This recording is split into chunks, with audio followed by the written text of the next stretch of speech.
Pero, sinabi ko, preto ko mamaya magkasakit ka sa bato, patay ka.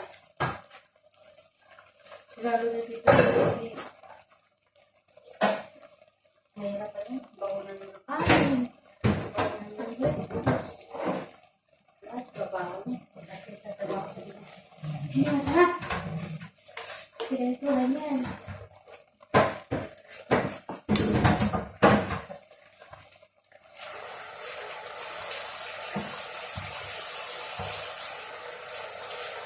Wala kasi ko eh. Wala mo. Ha? Alas 12 pa yun. Ha? Kaya ngayon nag-evening shift siya. Ha? Nag-evening shift siya. Sino? Kasama ka. Ah. Yung si Kuya wala pa? Ba't ang late na niya ngayon? Ay, hindi na.